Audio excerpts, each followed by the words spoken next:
Yo, welcome sa unang episode ng Kulto Kultura Podcast. Kulto Kultura Podcast. Yo, Kulto Kultura Podcast. And ako nga pala si Kyle. Kilala nyo na, kabanda ng lahat. Kabanda ng lahat. Kabanda ng lahat. And kasama ko ngayon. Ako ang batas, ang basihan ng bawat horado. Ang basihan ng bawat horado. Ako ang batas, ang basihan ng bawat horado. Ako ang batas, aka Ginoong Rodriguez. Yo, dito tayo sa Canada, yo.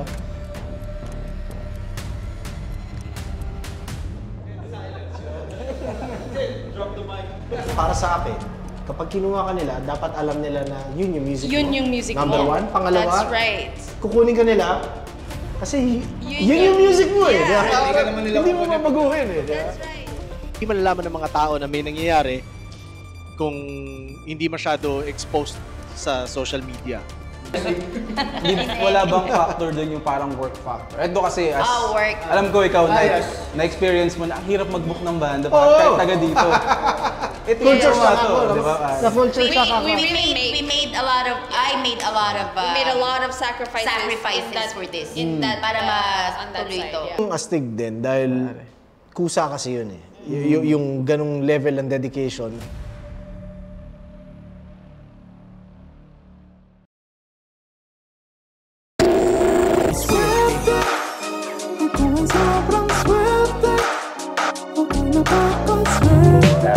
Find sticks for a fire and build a fire and be careful not to start a fire that you don't want.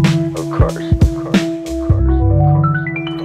Sampuot na direktang nanuot hanggang mapahalik sa paa. Pero masasagip ka nga ba ng nasusulat sa reseta na lukot? Parang to, di para sa inyo. Mga balat ko, di para sa inyo. Tirang may kagat, bumaon na sa balat na pangarap pagkat di para sa inyo. Di lang matalim, di para sa inyo. Di wang malagim, di para sa inyo.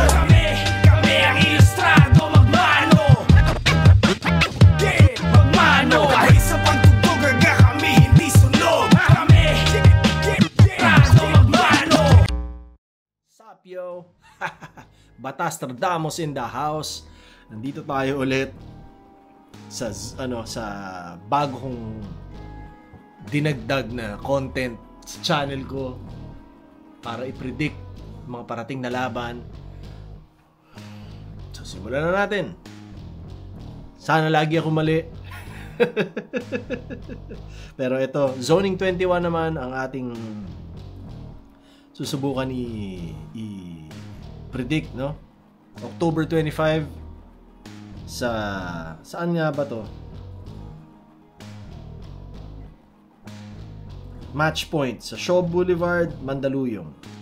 Alam nyo na ha. Sana manood kayo pare. At yun lang. Bigyan nyo rin prediction nyo dito sa comment section. Pero simulan na natin sa pinakababa ng bill. Para sa Zoning 21, Bagsik versus Cygnus. Bagsik ako dito. Ramdam ko si Bagsik na gigil bumalik. At alam kong marami siyang tweaks sa style niya. So alam ko magiging mas effective siya ngayon. At Cygnus alam ko naparod ko na pero hindi ko maalala pa eh. So Bagsik tayo dyan. Tingin ko 3-0 niya yan. Well, tingnan natin, abangan natin. Pero yon, Atoms versus Class G na susunod.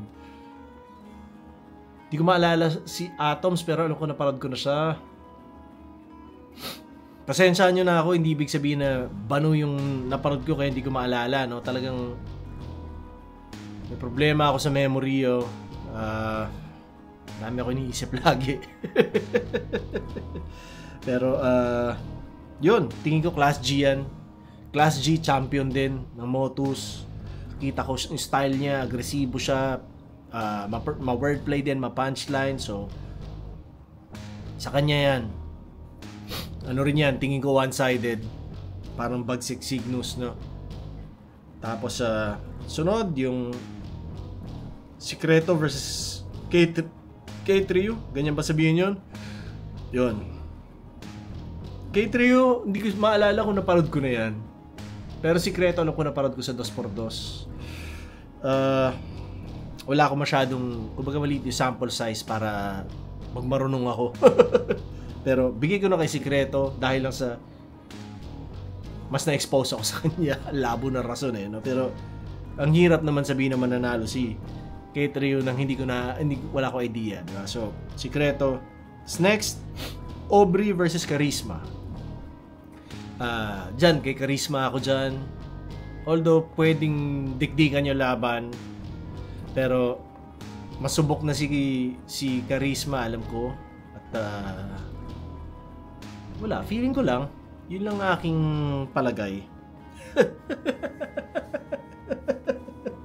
Yan nyo, kapag nga, gaya na sinabi ko sa unang video, pag mas may idea ako sa parehas, mas masarap pag-usapan, di ba? So, sa ngayon, bear with me, yo. Pamoso tsaka Blazer. Pamoso na parad ko na. Blazer ba? Hindi ko alam kung Blazer nga ba talaga yung pagkakabigkas. Hindi ko pa napapanood, pero shoutout dyan kay Blazer. Lagi niyang sinishare yung ano ko yung uploads ko sinishare niya sa Facebook, no? So, salamat sa iyo, pare. Mapapanood kita soon. At hopefully, eventually, makapag-PNP tayo. Makilala natin isa't isa, di ba? No? Pero sa ngayon, Pamoso Blazer, si Pamoso ang napanood ko. Kailangan ko ibigay sa kanya yan. Sana mali ako. Pero yon dahil lang sa mas alam ko kung paano siya bumatel. Isa pa, Casper tsaka Sensei. Isa pang ganun. Di ba? Si Casper, napanood ko na. So, si Casper ba nag-champion?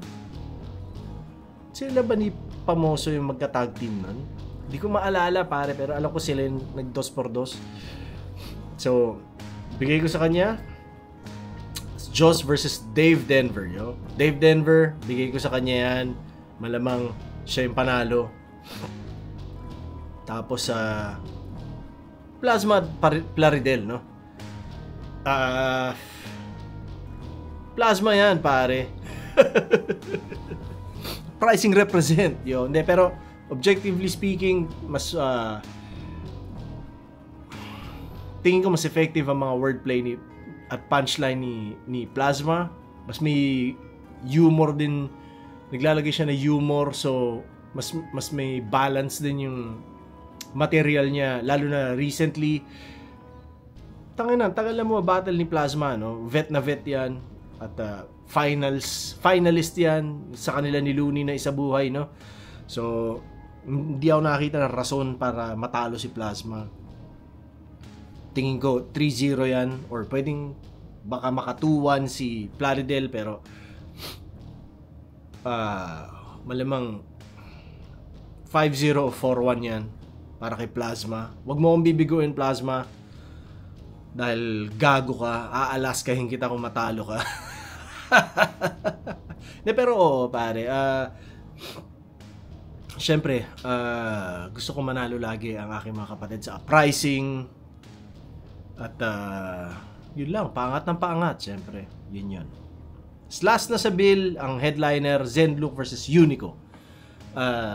Zenlook fan ako. Trip ko ginagawa ni Zenlook. Biyasa na rin talaga si Zenlook. Ang tagal niya battle, solid. Isa siya sa mga panindigan talaga yung style. So, may mga taong nag-adapt din ng style niya. So, alam mong effective. Versus Unico na ngayon lang bumalik. Alam ko yung huling battle niya effective versus kay JD. I'm sure na pinag-aralan niya maigi bago siya bumalik. Gutom to. So, fan ako ni Zenlook, pero tingin ko makuha ni Unico to dahil lang sa ang style ni Unico mas pang battle talaga. Kumbaga si Zenlook mas ano siya